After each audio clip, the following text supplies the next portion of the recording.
जय श्री कृष्णा। कृष्ण जी के जन्मदिन की हार्दिक हार्दिक शुभकामनाएं आप सभी को। कृष्ण जन्माष्टमी है। जी हाँ, इस बार कृष्ण जन्माष्टमी 15 अगस्त और 16 अगस्त को मनाई जा रही है। हाँ, मुझे मालूम है कि आप कहेंगे फिर से 2 बार।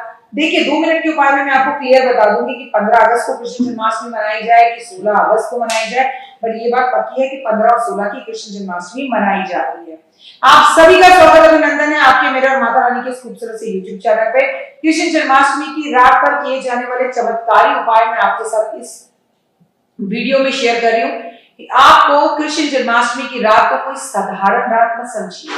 वो एक ऐसी रात है जिस रात में आपको निशा की रात कहा जाता है, निशा काल कहा जाता है, जो रात सोने के लिए नहीं होती। अब सोचिए, जब कृष्ण जी ने जन्म लिया हो, आधी रात में लिया हो, 12 बजे लिया हो, रात सोने की तो हो ही नहीं सकती। हिंदू धर्म में हर पर्व का अपना ही विशेष महत्व है। जन्माष्टमी का व्रत भगवान श्री कृष्ण के लिए रखा जाता है। इस दिन भगवान का जो है निशा काल में भगवान की पूजा आराधना अर्चना की जाती है। भगवान श्री कृष्ण भगवान विष्णु के 10 अवतारों में से 8वें अवतार है। हिंदू पंचांग के अनुसार कहते हैं कि भाद्रपद के कृष्ण पक्ष की अष्टमी तिथि पर श्री कृष्ण भगवान का जन्म हुआ था। हिंदू धर्म में भगवान श्री कृष्ण जन्म उत्सव विशेष महत्व है। इस दिन कृष्ण जी को बाल रूप में उनकी पूजा की जाती है, उनका जन्म उत्सव मनाया जाता है, हर्षोल्लास के साथ मनाया जाता है। ये सब कुछ शाम 6 बजे से शुरू होता है और रात के 2-3 बजे तक मनाया जाता है। बहुत ही खूबसूरत है। अष्टमी की तिथि की शुरुआत अगस्त 15 जिस दिन हमारा देश आजाद हुआ, 15 अगस्त 2025 की रात को 11:59 मिनट पर शुरू होगा और अष्टमी तिथि पर समाप्त होगा 6 बजे, मतलब 16 तारीख को जो है 2025 को 9:34 पर संपूर्ण होगा। इसलिए जन्माष्टमी कोई लोग 16 को और कोई लोग जो है 15 अगस्त को मना रहे हैं। अच्छा, इससे छुट्टी का भी है कि गवर्नमेंट कब छुट्टी रखती है। मैं आपको 16 बोल दूं, 15 बोल दूं, तो इस दिन जो है आप 2 मिनट का उपाय जिंदगी बदल जाए में आप मेरी वीडियो जरूर देखिएगा, जिसमें मैं आपको एक हफ्ता पहले बता दूंगी कि कृष्ण जन्माष्टमी हमें किस दिन मनानी है और गवर्नमेंट किस दिन छुट्टी दे रही है, क्योंकि गवर्नमेंट ने अभी तक छुट्टी डिक्लेयर नहीं की है। श्री कृष्ण जन्माष्टमी के व्रत की अगर बात की जाए तो आप उसका पारण जब भी करें, रात्रि भगवान के जन्म के बाद रात को जब उनका जन्म उत्सव मना ले, जन्मदिन हो जाए, पूजा पाठ आराधना अर्चना हो जाए, तब करें। श्री कृष्ण जन्माष्टमी वाले दिन आपको श्री भगवान के बाल कृष्ण रूप की विधि विधान से पूजा करनी चाहिए और उनका जन्म जो हुआ था वो रोहिणी नक्षत्र में हुआ था, अष्टमी तिथि पर हुआ था और बहुत ही खूबसूरत ये समय है। मुझे ऐसा लगता है कि हर कोने कोने में भारत के, पूरे विश्व में और अब तो विदेशों में भी इनका जन्मदिन बड़े उल्लास के साथ मनाया जाता है, बड़े जोश और खरोश के साथ मनाया जाता है। जन्माष्टमी वाले दिन शुभ मुहूर्त में भगवान श्री कृष्ण का जब जन्मदिन हो तो उनका अभिषेक आपको शंख से करना चाहिए।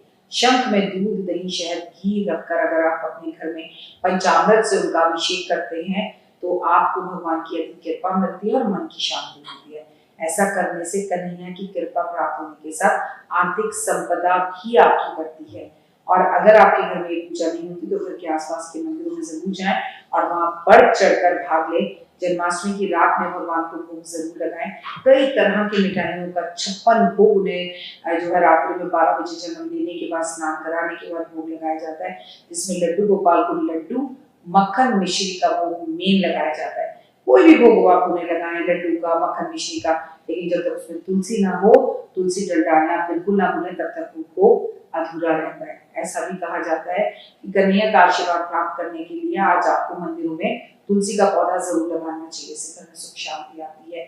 अगर आपका परिवार वंश आगे ना बढ़ना हो तो वो बढ़ता है।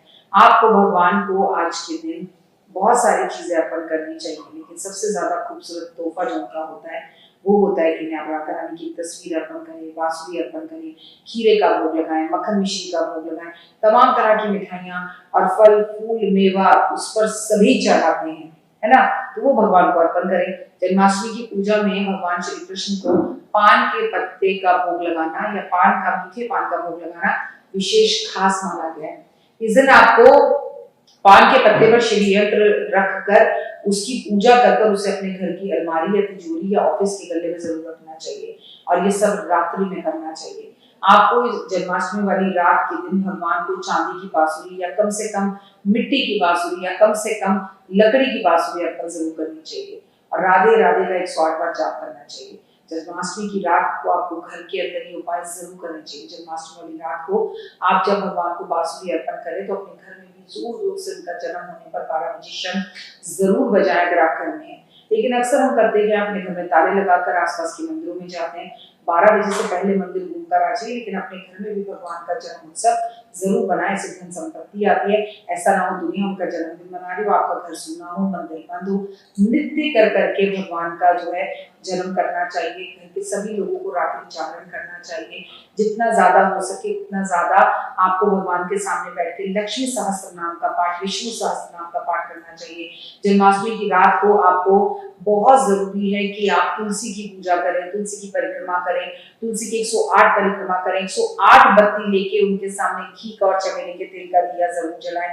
और जो भक्त भगवान की 1 लाख तुलसी के पत्तों से उनका 1000 नाम अर्पण करे, 1 लाख पत्ती ले और 1000 नाम उनके बार बार ले, आप यकीन मानिए जी भगवान विष्णु सहस्त्र नाम का पाठ जो करता है 1 लाख तुलसी की पत्ती अर्पण कर कर वो बहुत ही जीवन में आगे बढ़ जाता है। 1 लाख तुलसी की पत्ती जिसे ना मिले, एक ही पत्ती अर्पण कर दें, जो है 1000 तुलसी के पत्ते ले लीजिए, आप कम से कम एक तुलसी का पौधा कहीं पर लगा दीजिए, संभव यथाशक्ति संभव हो सके तो बहुत अच्छा हो कि आप कमल गट्टे लें, 108 ले लें, अगर 1008 ना हो हमारे पास, और कम से कम 1 कमलगट्टे की माला इस रात में आपको भगवान को अर्पण जरूर करनी चाहिए। वो ना हो तो आप गुलाब के पुष्प ले सकते हैं, गुड़हल के फूल ले सकते हैं, तुलसी के पत्ते ले सकते हैं। आपके लिए कमल के पुष्प भगवान पर अर्पण करना भी बहुत जरूरी है। जिन्हें ये चाहिए कि उनके घर में संतान की प्राप्ति हो, उन्हें इस रात में खीरा जरूर काटना चाहिए।